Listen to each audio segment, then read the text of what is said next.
할렐루야. 3월 9일 수요일입니다. 누가복음 20장 1절부터 8절까지 말씀을 읽고 은혜 나누도록 하겠습니다. 하루는 예수께서 성전에서 백성을 가르치시며 복음을 전하실새 대제사장들과 서기관들이 장로들과 함께 가까이 와서 말하여 이르되 당신이 무슨 권위로 이런 일을 하는지 이 권위를 준 이가 누구인지 우리에게 말하라. 대답하여 이르시되 나도 한 말을 너희에게 물으리니 내게 말하라. 요한의 세례가 하늘로부터냐 사람으로부터냐? 그들이 서로 의논하여 이르되 만일 하늘로부터라 하면 어찌하여 그를 믿지 아니하였느냐 할 것이요 만일 사람으로부터라 하면 백성이 요한을 선지자로 인정하니 그들이 다 우리를 돌로 칠 것이라 하고 대답하되 어디로부터인지 알지 못하노라 하니 예수께서 이르시되 나도 무슨 권위로 이런 일을 하는지 너희에게 이르지 아니하리라 하시니라. 아멘. 예수님께서 예루살렘에 입성을 하시고 성전에서 그러니까 이제 여인의 뜰이나 아니면 이방인의 뜰에서 백성들에게 말씀을 가르치시죠. 그때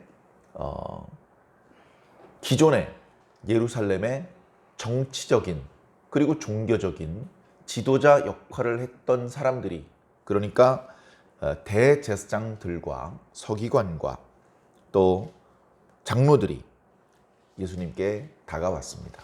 모든 제사장들, 모든 서기관들, 모든 장로들이 온 건 물론 아니겠죠. 본래 대제사장은 딱 한 명입니다. 대제사장의 의복도 한 벌 뿐이죠.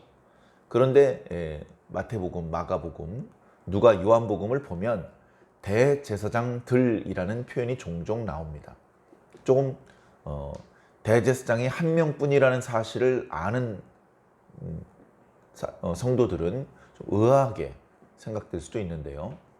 예수님 당시 때는 특이하게 대제사장이 2명이었습니다. 그래서 이제 그 안나스가 대제사장이었는데 그의 사위 가야바에게 이제 대제사장 직위를 물려줬어요.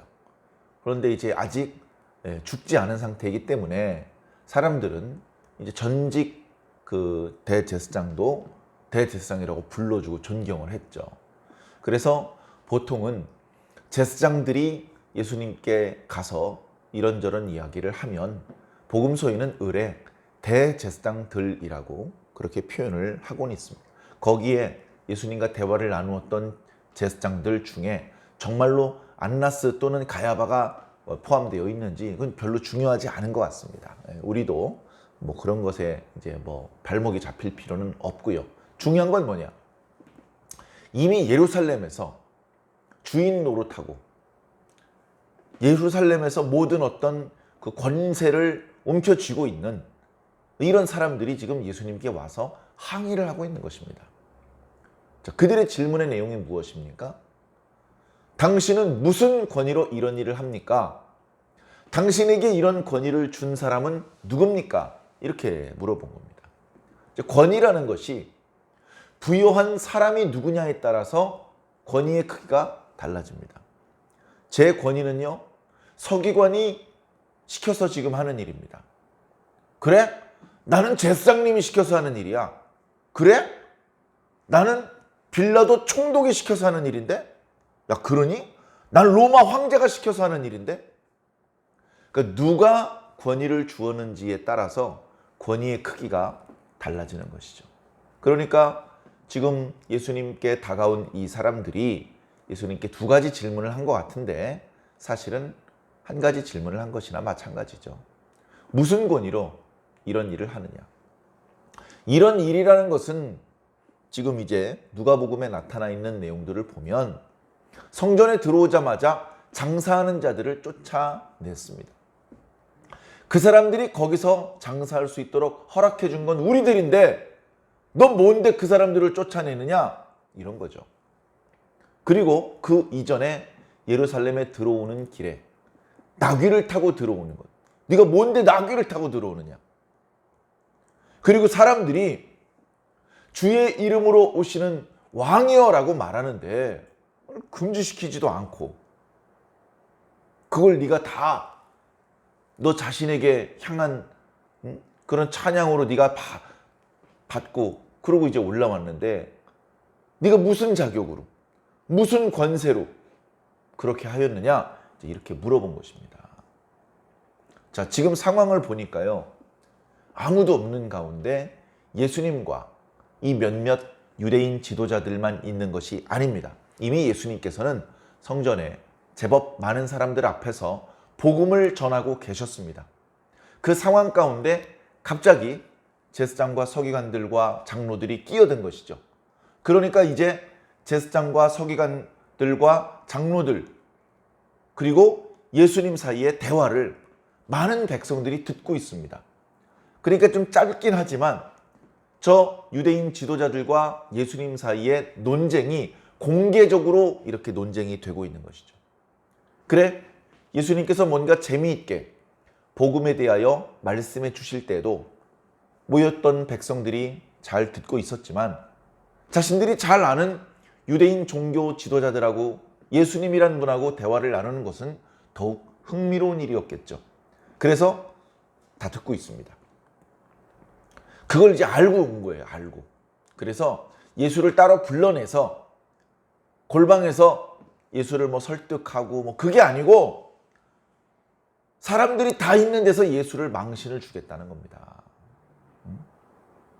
사람들 다 있는 가운데서 예수님을 망신을 줘가지고 여기서 이렇게 선지자 노릇 못하게 하고 성전에 들어와가지고 주인 행세 못하게 하고 다시 갈릴리 촌구석으로 가버리든지 아니면 다시는 선지자 노릇을 하지 못하게 하려는 심산이었습니다.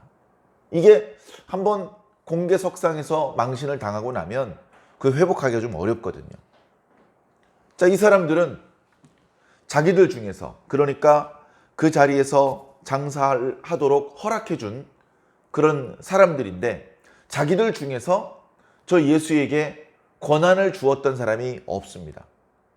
그렇다면 저 예수는 아무 권한이 없는 자입니다.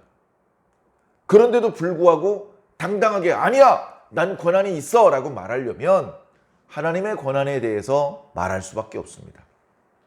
나는 사람으로부터 권한을 받은 것이 아니고 하나님께로부터 권한을 받은 거다.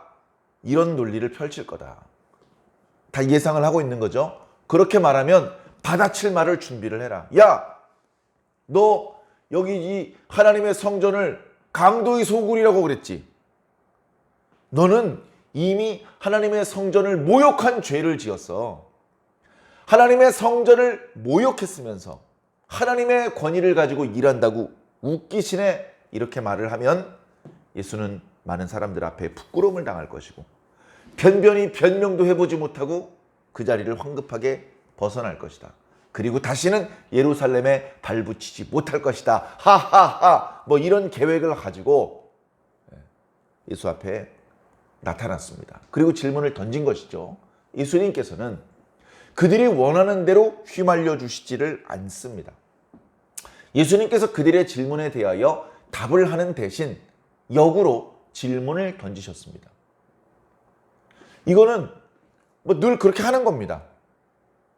예수님이 아니더라도 당시 유대인들, 랍비들 여러 가지 주제에 대해서 주거니 받거니 질문을 하고 답을 하고 논쟁을 할 때에 질문을 할 때 곧바로 답을 하지 않고 역으로 질문을 하는 경우들이 많이 있습니다. 그 질문 자체가 답이 될 수도 있고 그것이 좀 더 그 논쟁과 토론을 더 수준 높게 끌어올릴 수 있는 그런 수사적 방법이기 때문에 그렇습니다.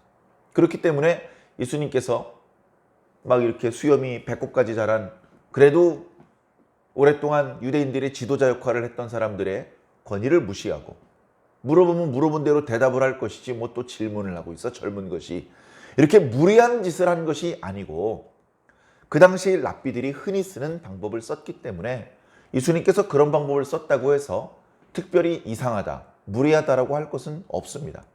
그래서 예수님께서 이렇게 반문을 하셨을 때 제사장들 중에서도 또는 그 주변에 있던 백성들 중에서도 아무도 아이씨 그냥 대답하지 왜 질문을 하고 있어? 이렇게 불만을 표한 사람이 없었습니다.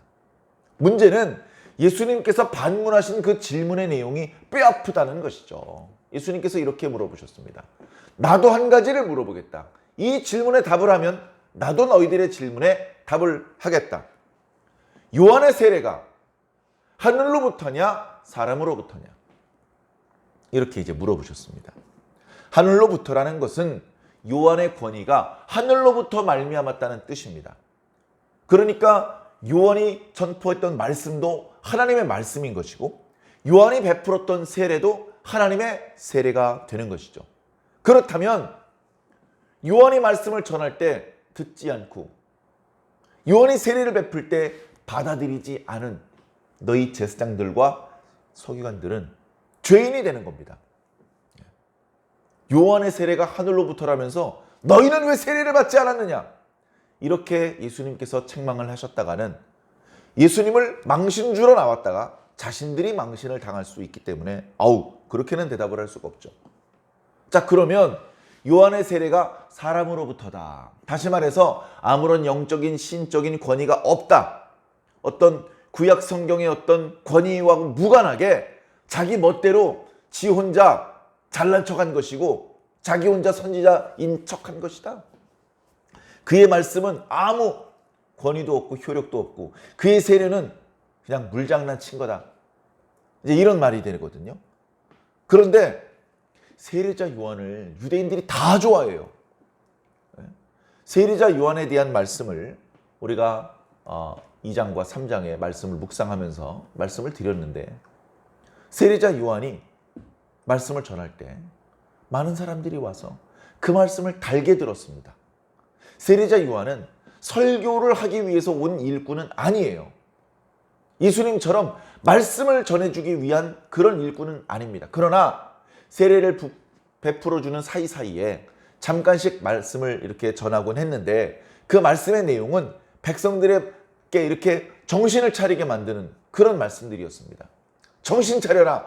회개해야 된다. 도끼가 나무 뿌리에 이미 와 있다. 정신 차리지 않으면 하나님의 진노를 피할 수 없다. 그러면서 많은 백성들이 책망에 가까운 세례자 요한의 외침을 듣고 가슴이 찔려 했으며 하나님 앞에 부끄러워했고 회개했고 세례를 받았습니다. 많은 죄인들도 왔습니다. 세리들도 왔습니다. 군병들도 왔습니다. 저희는 어떻게 해야 되겠습니까?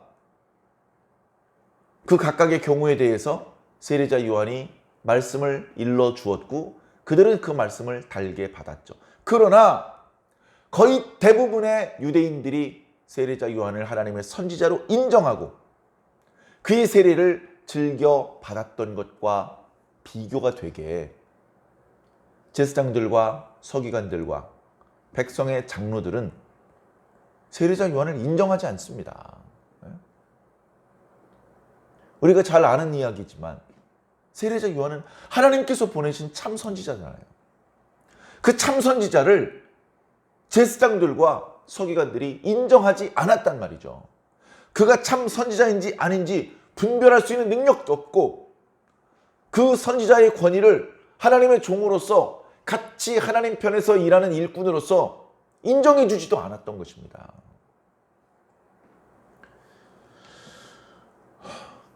그러니 당시 종교 지도자들, 바리새인들, 제사장들, 서기 다 마찬가지인데요. 결국은 뭡니까?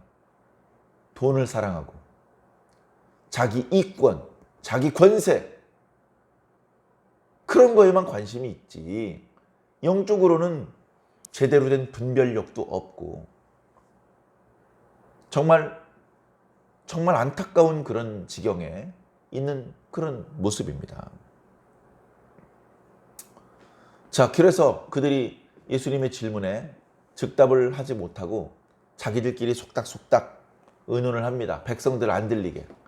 야, 이거 질문이 난처한 게 들어왔는데 큰일 났네. 야, 어떡하지? 세례자 요한의 세례가 하늘로부터라고 하면 너희는 어찌하여 세례자 요한을 하나님의 선지자로 인정해주고 믿지 않느냐? 그렇게 말하면 우리가 망신을 당할 것이고 또 세례자 요한의 그 세례가 사람으로부터 말미암은 것일 뿐이다. 그렇게 얘기를 했다가는 여기 옆에 듣고 있는 백성들이 많은데 이 백성들은 대부분 세례자 요한을 하나님께서 보내신 선지자라고 믿는 사람들인데 그는 하나님의 선지자가 아니다라고 공개적으로 이야기를 해버리면 백성들이 이거 무슨 소리야? 하면서 자신들에게 돌을 던질 수도 있으니 그렇게도 대답을 할 수 없다. 야, 이거 어떡하지? 이렇게도 답을 할 수가 없고 저렇게도 답을 할 수가 없으니 난처하다. 그래서 할 수 없이 뭐라고 말합니까?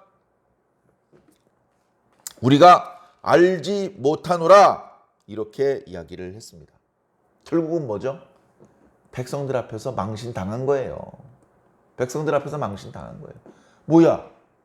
무슨 질문을 해도 술술술 답변을 잘하던 서기관들이 대답을 못하네. 아니, 가장 오랫동안 기도 생활, 제사 드리는 생활, 또 율법을 읽고 가르치는 생활을 했던 제사장님이 모르는 게 다 있네. 사람들 앞에 망신을 톡톡히 당했습니다. 이렇게 망신을 당했으면서도요, 그 자리에서 또 도망도 갈 수가 없어요. 이게 참. 자, 예수님께서 말씀하십니다. 너희들이 나의 질문에 답을 하지 않았으니 나도 너희들의 질문에 답을 하지 않겠노라. 할 말이 없습니다. 너 권위도 없는 녀석이, 자격도 없는 녀석이 여기서 장사하는 사람들 쫓아내고 막 그랬지 너. 하면서 백성들 앞에 망신을 주어서 아주 손쉽게 예수님과 그 일행을 성전 밖으로 쫓아낼 수 있을 것이라고 생각했던 제사장들과 서기관들은 오히려 쥐구멍을 찾을 수밖에 없는 그런 상황이 되었죠. 자, 내일 묵상하게 될 말씀, 9절 이하의 말씀을 보면 포도원 농부의 비유가 나타납니다. 이 비유 자체가 사실은 그들의 질문에 대한 예수님의 답변입니다. 그 비유가 그렇게 어렵고 복잡하지 않아요. 그 비유가 상징하는 의미가 이거 뭐지? 정말 해석하기 어려운데 이게 아니고요. 딱 듣는 순간 이게 무슨 얘기를 하려는 건지 금방 알아차릴 수 있는 그런 비유입니다. 비유를 들으면서 그 제사장들과 서기관들이 단박에 알아차렸어요. 그래가지고 속으로 불같이 화가 났는데 백성들이 그 비유를 들으면서 막 박수를 칩니다. 옳습니다. 그 비유의 내용이 맞습니다. 이런 식으로 백성들이 예수님의 말씀에 호응을 해주니 반박도 하지 못하고 급히 그 자리를 벗어져 나올 수밖에 없었죠. 사랑하는 성도 여러분, 핵심은 뭡니까? 예수님의 권위를 인정 못하는 거예요.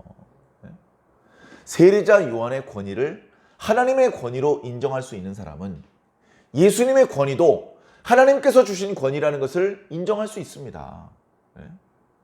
그리고 예수님께서 주시는 말씀을 기쁘게 받고 예수님께서 능력을 베풀어 주실 때 하나님께 영광을 돌리고 그러면 됩니다. 그런데 예수님의 권위를 인정을 하지 못해요. 예수님의 권위가 하나님께로부터 온 권위는 일단 아니다. 그렇게 전제를 깔고 생각을 합니다. 야, 그럼 이 능력은 뭐야? 바알세불 귀신의 왕. 그런 엉뚱한 답이 나올 수밖에 없는 것입니다. 예수님의 권위는 하늘로부터 온 것인데 그것을 인정하지 않으니까 예수님의 능력이 귀신의 권세를 빌어서 그렇게 행하는 것이라고 결론을 내리고 예수님의 그 말씀들이 다 거짓되고 헛된 것으로 예수님이라는 존재 자체가 잘못된 존재인 것으로 그를 잡아 죽이는 데까지 나아가게 된 것입니다. 사랑하는 성도 여러분, 여러분들은 예수님의 권위를 인정합니까? 예수님의 권위가 하늘로부터 온 것이라는 것을 인정합니까? 불신자들도 다 인정해요. 요즘은 교회 안 다니는 사람도요, 노아도 알고 다윗도 알고 골리앗도 알고 아브라함, 이삭, 야곱 순서대로 잘 압니다. 잘 알아요. 진짜로. 예수님이 하나님의 아들인 것도 알아요. 믿는지까지는 모르겠어요. 근데 알고 있더라고요. 그렇기 때문에 우리가 예수님은 하나님의 아들입니다. 예수님의 권세는 하늘로부터 온 것입니다. 인정해도 대단한 게 아니야. 대단한 게 아니야. 자, 하나님 편에 서서 하나님의 말씀을 붙잡고 일을 했던 제사장들, 서기관들, 그리고 누구보다도 율법을 잘 순종하려고 노력하며 살았던 바리새인들이 예수님을 알아보지 못했다는 것은 오늘날 그리스도인들 중에서, 아주 열성적인 그리스도인들 중에서 다시 오시는 예수님을 영접하지 못할 수도 있다는 것임을 좀 알아채야 됩니다. 아니, 교회를 다니는 사람 중에서, 그것도 열심히 뜨거운 사람 중에서 예수님을 영접을 못하다니 이게 무슨 소리야? 누군가는 예수님을 영접하겠죠. 그 사람은 교회 다니는 사람이겠죠. 교회 다니는 사람 중에서도 열정이 있는 사람이겠죠. 깨어서 기도하는 사람이겠죠. 그런데 우리가 저 사람은 예수님을 영접할 것 같아. 예수님께서 딱 오시면 알아보고 기도하면서 일하면서 예수님을 영접할 수 있을 것 같아 싶었던 사람이 그렇지 못할 수도 있다는 것을 우리는 유념해야 됩니다. 방심하면 안 된다는 것이죠. 지금 잘하고 있는데 계속 잘해야 된다는 것입니다. 계속. 얼마든지 하나님을 믿는 백성들이, 하나님의 일꾼들이 어긋날 수 있어요. 어긋날 수 있어요. 겉과 속이 달라질 수 있습니다. 정말로 어린아이같이 깨끗하고 순수하고 진실되고 정직하고 그렇게 일하고 그렇게 기도하고 그런 상태에서 예수님을 영접하면 최고죠. 그런 상태가 계속 유지될 수 있도록 우리 근신해야 됩니다. 근신. 방심하지 말고. 쉽지 않습니다. 자, 오늘날 예수님께서 직접 이 땅에 오셔서 말씀을 전하지 않습니다. 예수님께서 부활 승천하신 이후에 말씀을 전하는, 그리고 교회를, 성도들을 사도들에게 부탁을 했어요. 그 사도들이 지금까지 살아있느냐? 아니죠. 그 사도들은 그 사도들 밑에서 가르침을 받았던 분들에게 이 교회와 성도들, 그리고 말씀을 전하는 이 사명을 부탁을 했습니다. 오늘 우리들이 그분들을 속사도라고 말합니다. 속사도. 그 속사도도 결국은 육체의 한계를 이기지 못하고 돌아가셨죠. 그래서 그분들의 또 제자들이 성도들을 돌보고 말씀을 전파했습니다. 곳곳에 교회들이 세워졌고 많은 성도들이 모이는 교회는 교부들이 활동을 했었죠. 그래서 교부의 시대들이 있었습니다. 그러다 이제 주교의 시대, 여러 복잡한 시대를 거쳐서 종교 개혁도 있고 선교사들이 사방으로 선포되는, 파견되는 시대도 있고 그 모든 역사 가운데 하나님께서 함께 하셔서 결국 오늘 우리들에게까지 이 복음이 전파되었죠. 그래서 여기서도 복음이 지금 이렇게 선포가 되고 있는 것입니다. 그러면 지금 선포되는 이 복음은 누구의 말씀입니까? 지금 이 복음을 선포하는 저는, 그리고 오늘 우리들의 시대의 말씀 사역자들을, 그 일은 무슨 권위로 하는 것입니까? 그것이 분별이 안 되면 말씀을 들으면서도 아멘을 할 수가 없죠. 한번 생각해 보세요. 저 사람은 이단에 속한 목회자가 틀림없어, 그걸 알고 있는데 그 사람이 설교할 때 아멘 할 수 있겠습니까? 맞는 말 같아도 이게 마음이 불편하죠. 그러나 정말 정통으로 그 신학도 공부를 했고 오랫동안 말씀 사역을 하면서 검증이 됐고 그런 분들이, 그리고 다른 여러 장로님, 권사님, 또 다른 동료 목회자들에게 인정이 되는 그런 검증이 된 주의 종이 강단에서 열정적으로 말씀을 선포한다면 우리는 그 말씀을 하나님의 말씀으로 받아들여야 됩니다. 우리는 그를 하나님의 종으로 영접해 주어야 합니다. 하나님의 종은 하나님은 아닙니다. 하나님의 종은 인간이기 때문에 인간적인 다소 부족하고 연약한 부분도 있을 수 있습니다. 그러나 그가 강단에서 하나님의 영에 사로잡혀서 선포한 말씀은 하나님의 음성이라는 것을 믿음으로 받아야 말씀을 전하는 자에게도 보람이 있고 말씀을 듣는 자에게 유익된 것입니다. 그렇게 예수님의 권위가 오늘 우리들에게까지 이어져서 하나님의 말씀이 우리들에게 선포되고 있으니 우리는 바로 이 말씀의 인도를 잘 받아야 됩니다. 이 말씀의 인도를 잘 받아서 가다 보면 주의 종들에게 권위를 주셨던 예수님께서 다시 오시는 그 영광의 순간을 맞이하게 될 것입니다. 그 순간 부끄러움 없이, 그리고 전혀 낯섦 없이, 거부감 없이 늘 주님께서 주셨던 그 권위를 따라서 선포되었던 그 말씀 그대로 예수님께서 오실 때 우리는 주님께서 다시 오신 것이구나, 우리가 들었던 말씀 그대로 주님께서 오셨구나, 그렇게 깨닫고 분별하고 올바르게 영접할 수 있게 될 것입니다. 계속해서 말씀의 인도를 잘 받아주시기를 주님 이름으로 간절히 부탁합니다.